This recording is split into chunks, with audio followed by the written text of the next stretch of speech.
एक आदमी ने अपनी सबसे प्यारी और चहेती औरत से शादी की, लेकिन जांच में पता चला कि वह संतान पैदा नहीं कर सकता। फिर भी उसने गुस्सा करने के बजाय अपनी पत्नी को और भी ज्यादा प्यार और सम्मान दिया। लेकिन किस्मत को कुछ और ही मंजूर था। पत्नी के गुजर जाने के बाद उस आदमी को अचानक कोर्ट से समन मिला और उस पर मुकदमा चलाया गया। सुनवाई के बाद उसे जबरन घर से निकालकर बुजुर्गों के आश्रम भेजने का आदेश दे दिया गया। असल में वह बुजुर्ग अपनी जमीन छोड़ने को तैयार नहीं था। बाकी सभी लोग खुशी खुशी मुआवजा लेकर अपने घर तोड़वा चुके थे, मगर उसने हटने से साफ इनकार कर दिया। बिल्डर रोज उसे तंग करता तो वह भी बराबरी से जवाब देता और लाउडस्पीकर लेकर चिल्लाता। बिल्डर ने तो यहाँ तक कर दिया कि उसकी झोपड़ी खरीदने के लिए 80 अरब की कीमत तक लगा दी, लेकिन गुस्से में बुजुर्ग ने एक मजदूर का सिर फोड़ दिया। अब हालात ऐसे बन गए कि न तो उसे पैसे मिलने वाले थे और ऊपर से उस पर जानबूझकर चोट पहुंचाने का केस भी दर्ज हो गया। पुलिस ने उसे आदेश दिया कि 1 दिन के भीतर घर खाली करे। 78 साल का वह बुजुर्ग मजबूरी में सामान समेटने लगा। तभी उसने अलमारी में रखा अपनी पत्नी का सामान देखा। वहां पत्नी की लिखी हुई उन जगहों की सूची थी जहां वह जीवन में कभी जाना चाहती थी। यह देखकर उसके भीतर अचानक एक साहसी ख्याल जागा। अगले दिन जब वृद्धाश्रम के लोग उसे लेने आए तो उन्होंने एक अद्भुत नजारा देखा। घर की छत से असंख्य गैस से भरे गुब्बारे उड़ रहे थे और उसी ताकत से पूरा घर जमीन से उखड़कर आसमान में उड़ चला। लोग दंग रह गए क्योंकि उन्होंने इतना अनोखा घर बदलने का तरीका पहले कभी नहीं देखा था। बुजुर्ग का नाम था कार्ल। बचपन से ही वह छोटा और अकेला था, लेकिन हमेशा रोमांचक यात्राओं का सपना देखता। उसका आदर्श था मशहूर साहसी चार्ल्स। कार्ल रोज गुब्बारों के साथ खेलता और खुद को खोजी समझता। एक दिन उसकी मुलाकात एली नाम की एक नटखट लड़की से हुई। एली भी उसकी तरह रोमांच पसंद करती थी और दोनों का हीरो एक ही था। एली का सपना था कि एक दिन वह अपना घर स्वर्ग जलप्रपात के किनारे बनाए। यही दोनों का वादा बन गया। वे बड़े होकर शादी कर बैठे और उसी पुराने टूटे फूटे घर को खरीद लिया जहां पहली बार मिले थे। शादी के कपड़े उतारने का भी समय न मिला और दोनों घर को सजाने संवारने लगे। धीरे धीरे उन्होंने अपने सपनों का घर बना लिया। घर के बाहर लगाया गया डाक पेटी तक उनकी निशानी से भरा हुआ था। कार्ल अब भी गुब्बारों को उतना ही पसंद करता था और एली जहाँ जाती वह उसके पीछे होता। उनका जीवन साधारण था लेकिन बेहद खुशहाल। छुट्टियों में वे पिकनिक मनाने निकलते, घास पर लेटकर बच्चों का सपना देखते। उन्होंने बच्चों का कमरा भी सजा दिया, लेकिन किस्मत ने एक और झटका दिया। एली को कभी मां न बन पाने की बीमारी का पता चला। ये दोनों के लिए सबसे बड़ा आघात था। एली धीरे धीरे उदास रहने लगी। कार्ल ने उसे संभालने के लिए उसका पुराना साहसिक सफर का डायरी निकाला। दोनों ने तय किया कि सपने के लिए पैसे जमा करेंगे, मगर जिंदगी हर बार कोई न कोई मुसीबत खड़ी कर देती और उनकी गुल्लक बार बार टूटती। फिर भी उन्होंने हार नहीं मानी और समय यूं ही गुजरता गया। देखते ही देखते दोनों बूढ़े हो गए। उनके पास संतान नहीं थी, लेकिन एक दूसरे का साथ उन्हें पूरी तरह खुश रखता था। एक दिन सफाई करते वक्त कार्ल को एली की बचपन की तस्वीर मिली। उसे उनकी पहली मुलाकात याद आई और समझ गया कि अब वक्त बहुत कम बचा है। उसने चुपचाप 2 हवाई टिकट खरीदे और एली को सरप्राइज देने की सोची। लेकिन इस बार जो एली हमेशा सबसे आगे दौड़ती थी वह उस पहाड़ी पर चढ़ ही न सकी। अस्पताल में बिस्तर पर पड़ी एली अपनी अभियान डायरी पकड़े थी। पास ही एक गुब्बारा तैरता हुआ आया, ठीक वैसे ही जैसे बचपन में। एली ने वह डायरी कार्ल को सौंप दी और दुनिया से चली गई। एली के जाने के बाद कार्ल का जीवन खाली हो गया। सालों तक उसने वही पुरानी आदतें जारी रखी, बस चेहरे की मुस्कान गायब हो गई। दुनिया बदल गई, पुरानी बस्ती उजड़ गई, लेकिन कार्ल अपने घर को छोड़ने से इनकार करता रहा क्योंकि यही घर उसकी पूरी जिंदगी की यादें समेटे था। लेकिन एक दिन निर्माण मजदूर ने गलती से उसके घर के बाहर का डाक पेटी तोड़ दिया। गुस्से में कार्ल ने उसे चोट पहुंचा दी। कोर्ट ने इसे सार्वजनिक सुरक्षा को नुकसान बताते हुए जबरन घर खाली करने का आदेश दिया। कार्ल फिर से घर के सामान पलट रहा था कि उसे एली की वही अभियान डायरी मिली और फिर वही हुआ जो शुरुआत में देखा गया। उसने घर में हजारों गुब्बारे बांधे और उड़ चला एली के सपनों के उस जलप्रपात की ओर। जब आखिरकार उसने तमाम मुश्किलों के बाद घर को जलप्रपात के किनारे उतारा तो एली की डायरी खोली। उसमें लिखा था, अब से शुरू करो। यह देखकर कार्ल की आंखों में आंसू आ गए। उसे अफसोस हुआ कि वह एली को जिंदगी में कभी वहां न ले जा सका, लेकिन अब चाहे देर हो चुकी थी। उसने दिल पर हाथ रखकर एली से वादा किया। अगले दिन जब वृद्धाश्रम वाले लोग उसे लेने आए तो उन्होंने आंगन में भरे गैस सिलेंडर और हजारों गुब्बारों से बंधे घर को उड़ते देखा। कार्ल अपने सारे यादों और सपनों के साथ उस रोमांचक सफर पर निकल पड़ा जिसे उसने अपनी पत्नी से वादा किया था। वह सोफे पर लेटा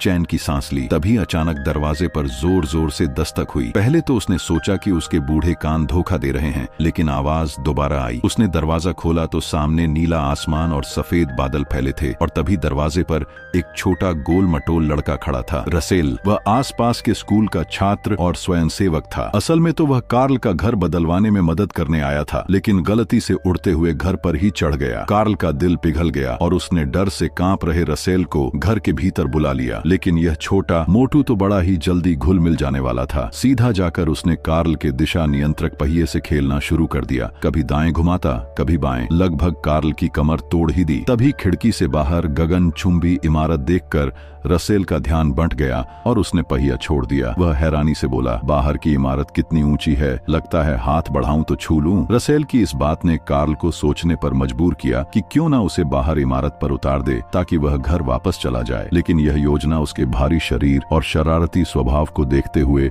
बिल्कुल सुरक्षित नहीं थी। कार्ल ने सोचा और बात टाल दी। उसने कुछ गुब्बारों की हवा निकाली ताकि घर नीचे उतरकर रसेल को उतारा जा सके, मगर बच्चा बहुत शोर मचा रहा था। आखिरकार कार्ल ने अपना हियरिंग एड ही बंद कर दिया। अचानक सारी दुनिया शांत हो गई, लेकिन इस वजह से वह रसेल की चेतावनी सुन नहीं पाया और उड़ता घर सीधे काले बादलों के बीच जा घुसा। तूफान आ गया। कार्ल ने पहिया मोड़कर घर को बचाने की कोशिश की, लेकिन इंसानी ताकत भला तूफान के सामने कहां टिकती। तेज हवाओं ने कार्ल को धड़ाम से जमीन पर गिरा दिया और घर भी जोर जोर से हिलने लगा। सामान इधर उधर बिखर गया। कुर्सियां टेबल उलट पलट हो गईं। गनीमत रही कि कार्ल ने समय रहते एली की यादगार वस्तुएं संभाल लीं, वरना वे भी टूट जाती। काफी देर बाद तूफान शांत हुआ और उड़ता घर सुरक्षित बाहर निकल आया। रसेल ने तुरंत झुककर अपनी पीठ मोड़ते हुए शान से कहा कि उसने ही घर को उड़ाकर सीधे दक्षिण अमेरिका पहुंचा दिया है। लेकिन अब भी कार्ल चाहता था कि इस नटखट बच्चे से पीछा छुड़ाए, इसलिए उसने और कुछ गुब्बारों की हवा निकाली। रसेल को गलियारे में बुलाकर इंतजार करने लगा कि कब घर नीचे उतरे और वह उसे बाहर उतार दे। उसी वक्त उड़ते घर के पास से एक विशाल पत्थर का खंभा सरकता हुआ गुजरा। कार्ल तो दंग रह गया। उसे एहसास हुआ कि वह सीधे एक खड़ी चट्टान के पास आ पहुंचा है। उड़ता घर चट्टान की चोटी पर जोर जोर से हिलने लगा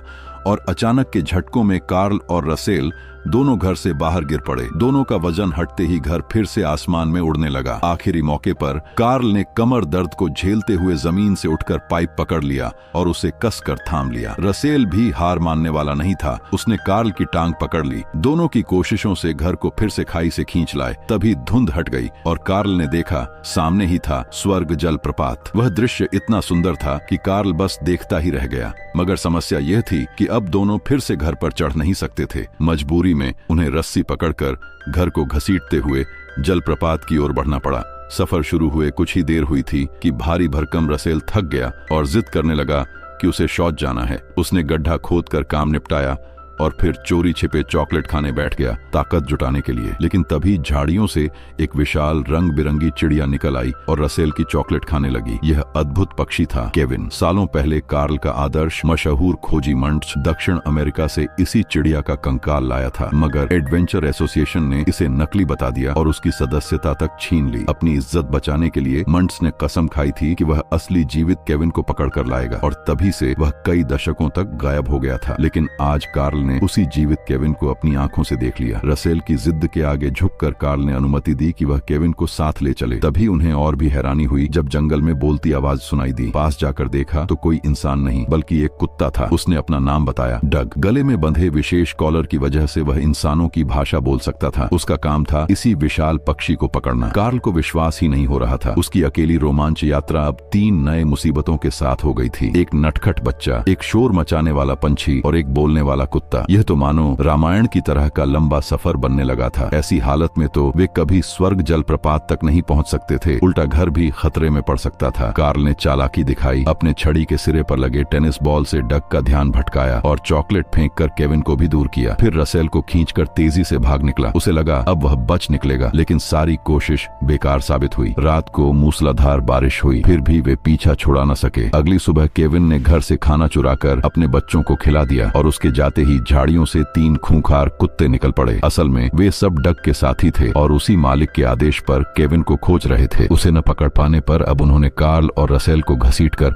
मालिक के सामने ले जाने का फैसला किया। जैसे जैसे वे घाटी के भीतर गए, चारों तरफ कुत्तों की भीड़ बढ़ती गई। लग रहा था अगले ही पल वे दोनों को फाड़ खाएंगे। तभी अंधेरे में एक आकृति उभरी। कार्ल को विश्वास ही नहीं हुआ। उसके सामने खड़ा था उसका बचपन का आदर्श चार्ल्स मंच। दोनों को वह अपने छिपे हुए गुफानुमा हवाई जहाज में ले गया। लेकिन जब उसने पन्ना पलटा तो उसकी आंखें भर आईं। वहां खाली पन्ने नहीं थे। एली ने खुद उनकी शादीशुदा जिंदगी की तस्वीरें चिपकाई थीं। पिकनिक पर हंसते हुए, पार्क की बेंच पर बैठे हुए, छोटे छोटे रोजमर्रा के लम्हे। उन तस्वीरों के नीचे लिखा था, हमारा सबसे बड़ा रोमांच यही था। कार्ल का दिल चीर गया। उसे एहसास हुआ कि एली का सपना सिर्फ स्वर्ग जलप्रपात तक पहुंचना नहीं था, बल्कि उसके साथ बिताए हुए हर पल ही उसका असली रोमांच था। आंखें पोंछते हुए कार्ल उठ खड़ा हुआ। अब वह समझ गया था कि पुरानी यादों से चिपककर बैठने से कुछ हासिल नहीं होगा। उसने घर को वहीं छोड़ दिया ताकि एली की यादें उस जगह हमेशा जिंदा रहें, और खुद ने नया फैसला लिया। अब वह रसेल और केविन विशाल पक्षी की मदद करेगा। यहीं से कार्ल का असली रोमांच शुरू हुआ। तभी पता चलता है कि पत्नी ने पहले ही उस डायरी को पूरा भर दिया था। वे तस्वीरें जिन्हें कार्ल हमेशा एली का सपना समझता था, दरअसल उनकी पूरी जिंदगी का सफर थीं, जिसे दोनों ने मिलकर तय किया था। पत्नी के लिखे शब्दों को देखकर कार्ल समझ गया कि असल में एली का जो सपना था वह पहले ही जी चुका है। जिसे वह स्वर्गीय झरना मानता था, वह तो बस उसकी अपनी ही जिद थी। यह समझने के बाद कार्ल ने अब और देर नहीं की। उसने उड़ते घर की सफाई शुरू कर दी। बीते पलों से जुड़ा हर फर्नीचर बाहर फेंक दिया। भार हल्का होने पर वह डग के साथ उड़ पड़ा और गेट्स के एयरशिप तक पहुंच गया। उसी समय उसे दिखा कि अकेले निकल पड़ा रसेल ऊपर खींच लिया गया है और ढलान से गिरने ही वाला है। नाजुक घड़ी में कार्ल ने पानी की पाइप फेंकी, ड्रैगन हेड को कसकर फंसाया और उसे स्लाइडिंग रोप बना दिया। एकदम आखिरी पल में उसने रसेल को बचा लिया। उसने छोटे मोटे को वापस उड़ते घर भेज दिया और खुद डग के साथ एयरशिप में घुस गया। वहां उसने कैद किए गए केविन का पिंजरा पाया, लेकिन गेट्स के शिकारी कुत्तों ने उन्हें चारों ओर से घेर लिया। कार्ल ने हिम्मत नहीं हारी। उसने अपनी छड़ी से टेनिस बॉल निकाली और एक बार फिर चालाकी से जाल बुनते हुए कुत्तों को बाहर खदेड़ दिया। पर गेट्स ने जल्द ही उन्हें देख लिया। तलवार तानकर वह कार्ल को मारने दौड़ा, लेकिन इससे पहले कि लड़ाई शुरू होती, बूढ़ा दुश्मन ही थक कर रुक गया। दूसरी तरफ डग ने चालाकी से कुत्तों के राजा को फंसा दिया और उसे हराकर खुद नया लीडर बन गया। इस बीच कार्ल धीरे धीरे पीछे हटते हुए केविन को उड़ते घर तक पहुंचा देता है। जिद्दी गेट्स उसे अनदेखा कर लकड़ी के घर में घुस गया ताकि केविन को पकड़ सके। उसे पता ही नहीं था कि यही कार्ल की योजना थी। उसने फिर से चॉकलेट का इस्तेमाल कर केविन को बाहर की ओर खींच लिया, लेकिन गेट्स ने भी आखिरी क्षण तक पीछा नहीं छोड़ा। उड़ते घर को दूर जाते देख रसेल को कुछ अपराध बोध हुआ और वह कार्ल से माफी मांगना चाहता था, मगर कार्ल अब सब छोड़ चुका था और मुस्कुराकर उसे सांत्वना दी। अंत में कार्ल और रसेल ने केविन को वापस जंगल में छोड़ दिया। फिर दोनों डग के साथ एयरशिप पर सवार होकर घर लौटने की यात्रा पर निकल पड़े। Film up flying house adventure ने डॉबन पर 9.1 की रेटिंग पाई, 5 ऑस्कर नॉमिनेशन हासिल किए और दुनिया की सबसे खूबसूरत एनिमेशन फिल्मों में गिनी जाती है। हर किसी को इसमें अपने लिए कुछ न कुछ सीखने को मिलता है। बच्चे इसे देखकर रसेल और कार्ल की रोमांचक यात्रा और सपनों से मंत्रमुग्ध हो जाते हैं। बड़े इसे देखकर कार्ल और एली के सच्चे और अटूट प्यार से भावुक हो जाते हैं। संघर्ष करने वाले लोग इसे देखकर कार्ल की कठिन यात्रा और सपनों के प्रति उसके जुनून से प्रेरित हो जाते हैं। तो आप बताइए, आपने इसमें क्या देखा?